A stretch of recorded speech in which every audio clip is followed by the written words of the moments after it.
रिश्ता दिल का 7वें किस्त। चेहरे पर चट्टानों सी सख्ती और आंखों में जलाकर खाक कर देने वाली तपश लिए आहल हुरिया के पास आया। लेकिन इसके कुछ भी कहने से पहले दरवाजा खोलकर कर्नल साहब अंदर आए और दोनों को इतने करीब देख शर्मिंदा से होकर कहने लगे, सॉरी टू डिस्टर्ब यू, लेकिन मुझे अभी सेम से तुम्हारे आने का पता चला तो बस खुद को तुमसे मिलने से रोक नहीं सका। सुबह तक का इंतजार नहीं हुआ। कर्नल साहब को देखकर आहल थोड़े से फासले पर हुआ और हुरिया ने अपनी कब्ज से अटकी हुई सांस बहाल की। तभी कर्नल साहब की बात ने जहां हुरिया को लेकर आहिल की नफरत में इजाफा किया, वहीं हुरिया भी अपनी जगह चोर सी बन गई। तभी आहिल ने चेहरे पर मुस्कुराहट सजाते हुए अपने बाप से गले मिलते हुए कहा, कैसी बातें कर रहे हैं आप बाबा, मैं आपका ही इंतजार कर रहा था, अभी बस आने ही वाला था आपसे मिलने। और सुनाओ यंग मैन, सब ठीक है? कर्नल साहब ने आहल से अलग होते हुए पूछा। जी बाबा, सब ठीक है। आपकी तबीयत कैसी है? एकदम फिट। जिसकी इतनी प्यारी बेटी जैसी बहू हो उसे कुछ हो ही नहीं सकता। बहुत ख्याल रखती है ये हम सबका। अच्छा, अब तुम आराम करो, सुबह बात करते हैं। कर्नल साहब की बात सुनकर आहिल मुस्कुरा भी ना सका और उनके जाते ही दरवाजा बंद करके हुरिया की तरफ मड़ा। हुरिया के लिए अपने बाप के ख्यालात जानकर इसके गुस्से और नागवारी में मजीद इजाफा हुआ और इसके बाजों को जोर से दबूचते हुए कहने लगा, क्यों आई हो यहाँ? किसने भेजा है तुम्हें? आहिल ने अपनी नजरें हुरिया के खूबसूरत चेहरे पर टुकाते हुए पूछा, जहां इस वक्त बहुत सारा खौफ था। किस किसी के, के कहने पर नहीं आई। म, मैं बस गलती से आ गई थी। हुरिया ने नजरें फर्श पर टिकाए कहा, आंखें ऊपर उठाओ। आहल के कहने के बावजूद भी हुरिया ने पलकों की झालर नहीं उठाई। मेरी तरफ देखो। अब की बार आहल ने बाजों पर दबाव बढ़ाते हुए कुदरे चिल्लाकर कहा और हुरिया ने खौफ से आंखें बंद कर लें। आंखें खोलो। आहल के लहजे में छुपी वार्निंग महसूस करके हुरिया ने आंखें खोलकर आहल की तरफ देखा और दोनों आंखों से एक एक आंसू गालों पर बह गया। ना, न रोने की गलती भी मत करना। एक भी आंसू मजीद नहीं बहना चाहिए। मुझे लड़कियों के आंसुओं से सख्त नफरत है।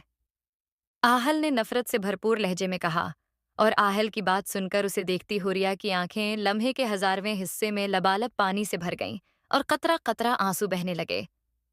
गालों पर निशान बनाते हुए गर्दन में जज्ब हो गए। सुना नहीं तुमने, रोना बंद करो। मेजर आहिल रिजा वो आग है जिसे ये आंसू नहीं बुझा सकते। बेहतर है कि तुम रोने में वक्त जाया करने की बजाय मुझे अपनी सच्चाई बताओ। रोने के लिए तो पूरी उम्र पड़ी है। आहल के कहने के बावजूद भी हुरिया के आंसू नहीं रुके और वो रोते हुए कहने लगी, मम, मेरा बाजुच, छोड़ दें, मैं आपको सब बताती हूँ। हुरिया ने बहुत ही आंखों से मनमनाते हुए कहा, चलो शुरू हो जाओ, मैं सिर्फ सच सुनना चाहता हूँ। अगर तुमने मुझसे झूठ बोलने की या धोखा देने की कोशिश की तो इसी वक्त जिंदा जमीन में गाड़ दूंगा। आहिल ने हुरिया का बाजू छोड़ते हुए कहा। हुरिया तड़प कर 2 कदम पीछे हुई और आहल को सच्चाई बताने लगी। एक एक लफ्ज सच बताने के बाद हुरिया ने कहा, देखिए प्लीज मेरा यकीन करें, यही सच्चाई है। मैं उस घर में बहुत मजबूरी की हालत में आई थी। इस वक्त मुझे अपनी इज्जत और जिंदगी बचाने के लिए एक महफूज पनाहगाह की जरूरत थी और इसके लिए मैंने आपका नाम जानबूझकर बिल्कुल भी नहीं इस्तेमाल किया। वो सेम को गलत फहमी हो गई थी। इस वक्त मुझे खामोश रहना ही ठीक लगा।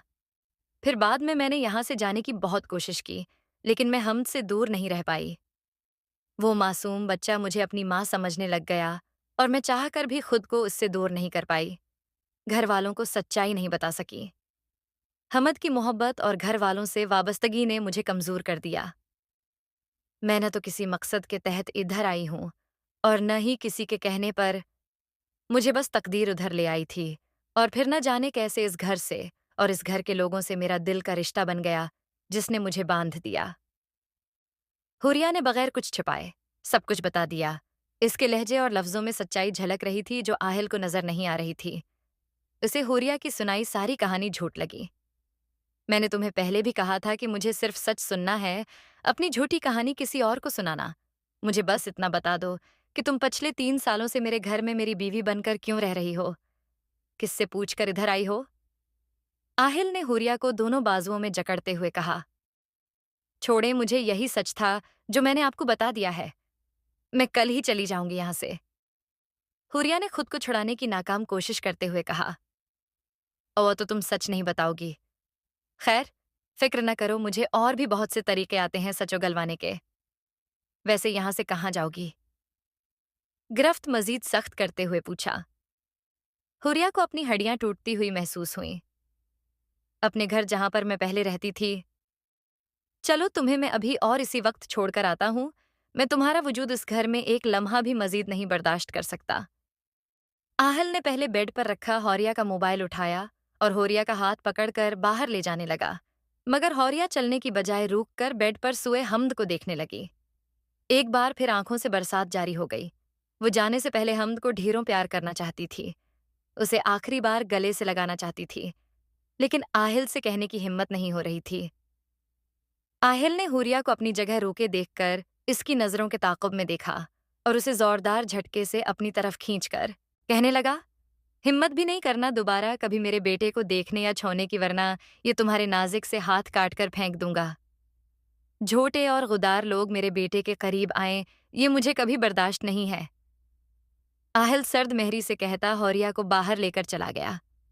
गाड़ी में बैठकर अपने मोबाइल से कॉल मिलाई और कहने लगा, काशिफ, मारिया और 2 सिविल ड्रेस सिक्योरिटी गार्ड्स को इसी एड्रेस पर भेजो जहां थोड़ी देर पहले तुम गए थे।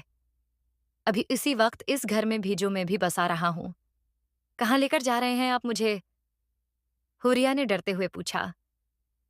तुम्हारे घर। मैं तुम्हें वहां रखना तो नहीं चाहता था, लेकिन मजबूरी है, अभी कोई और जगह नहीं है।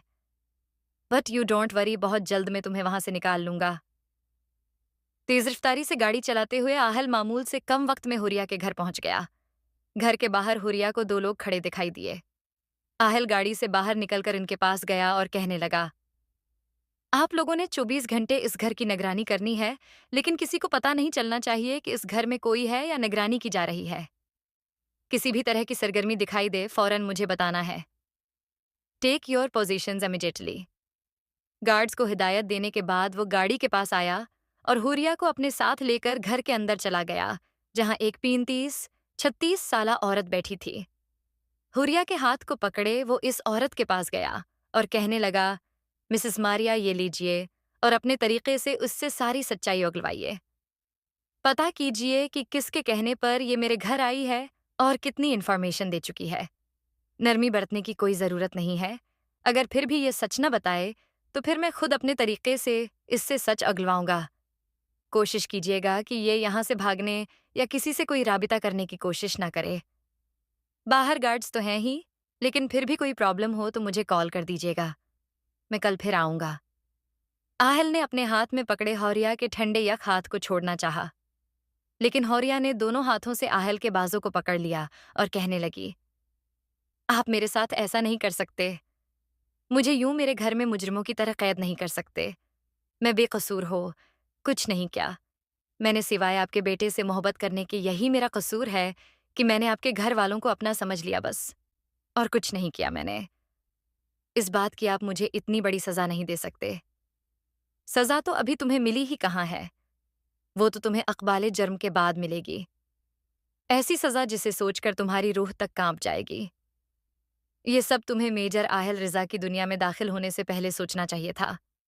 मिस मारिया, आप अपना काम करिए। आहिल ने हुरिया के हाथों से अपना बाजू छुड़ाते हुए कहा और लंबे लंबे डूब भरता बाहर निकल गया।